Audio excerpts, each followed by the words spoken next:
اعوذ باللہ من الشیطان الرجیم بسم اللہ الرحمن الرحیم اللہم صلی وسلم علی النبی رحمۃ للعالمین وعلی آلہ واصحابہ وبارک وسلم علیہ۔ سورہ بقرہ آیت نمبر 136 ہے۔ اللہ تعالیٰ ارشاد فرماتا ہے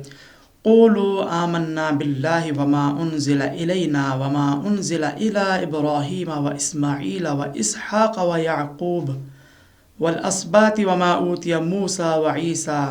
وما اوتی النبیون من ربهم لا نفرق بین احد منہم ونحن له مسلمون۔ اللہ تبارک و تعالیٰ ارشاد فرماتا ہے کہ اے مسلمانوں، تم کہو ہم اللہ پر ایمان لائے اور اس چیز پر بھی ایمان لائے جو ہماری طرف نازل کیا گیا، اور اس پر بھی کہ جو ابراہیم، اسماعیل، اسحاق، یعقوب علیہم السلام اور ان کی اولاد پر نازل کیا گیا، اور اس پر جو موسیٰ اور عیسیٰ کو دیا گیا، اور اس پر جو دوسرے نبیوں کو ان کے رب کی طرف سے دیا گیا۔ ہم نبیوں میں سے کسی ایک میں بھی فرق نہیں کرتے، یعنی ہم ایمان لانے میں نبیوں میں سے کسی ایک میں بھی فرق نہیں کرتے، اور ہم اسی کے یعنی اللہ تبارک و تعالیٰ کے فرما بردار ہیں۔ اس آیت کریمہ میں اہل ایمان کو یہ تعلیم دی جا رہی ہے کہ تم یہود و نصارہ کی طرح تعصب پسندی، تنگ نظری کا شکار مت ہو جانا کہ فقط اپنی کتاب کو تو تم تسلیم کر لو، اپنے نبی پر تو تم ایمان لانے کا دعویٰ کرو، لیکن دیگر کتب سماویہ جو اللہ تبارک و تعالیٰ نے دوسرے انبیاء کرام علیہ السلام پر نازل فرمائی ہے تم ان کا رد کر دو، تم دیگر انبیاء اور رسول کی نبوت اور رسالت کا انکار کر دو۔ جیسا کہ یہود کا یہ شیوہ تھا، ان کا وتیرہ تھا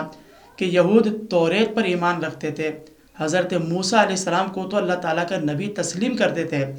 لیکن حضرت سلیمان علیہ السلام کو اللہ تعالیٰ کا نبی نہیں مانتے تھے، بلکہ معاذ اللہ یہ انہیں ساحر سے منسوب کرتے، انہیں جادوگر کہتے تھے۔ اسی طرح نصارہ کا یہ طریقہ کار تھا کہ وہ انجیل پر تو ایمان رکھتے تھے، حضرت عیسیٰ علیہ السلام کو اللہ کا نبی مانتے تھے، لیکن نبی کریم علیہ الصلاۃ والتسلیم کو اللہ کا نبی نہیں مانتے تھے۔ اور نبی کریم علیہ الصلاۃ والتسلیم کے زمانہ مبارکہ کے یہودیوں نے بھی قرآن کا انکار کیا، صاحب قرآن صلی اللہ علیہ وسلم کی نبوت و رسالت کا انکار کیا۔ تو اس آیت میں اہل ایمان کو حکم دیا جا رہا ہے کہ تم اللہ تعالیٰ کی نازل کردہ تمام ہی کتب، تمام صحائف پر ایمان رکھنا، تمام ہی انبیاء کرام علیہ السلام کی تصدیق کرنا، کسی ایک بھی نبی کا انکار کر کے اپنی آخرت ہرگز برباد نہ کرنا۔ گویا کہ اس مقام پر ایک اصولی نظریہ، ایک اصولی عقیدہ بیان کر دیا گیا کہ اگر کوئی کسی ایک نبی کا بھی انکار کر دے، کسی ایک کتاب اللہ کا بھی اگر کوئی انکار کر دے تو وہ دائرہ اسلام سے خارج متصور قرار دیا جائے گا۔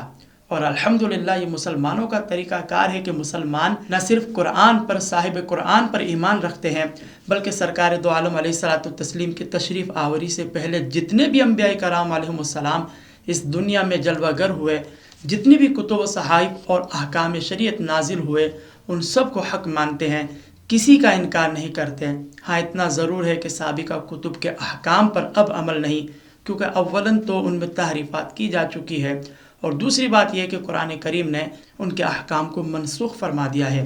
لہذا اب اگر عمل ہوگا تو صرف قرآن کے احکام پر ہی عمل ہوگا۔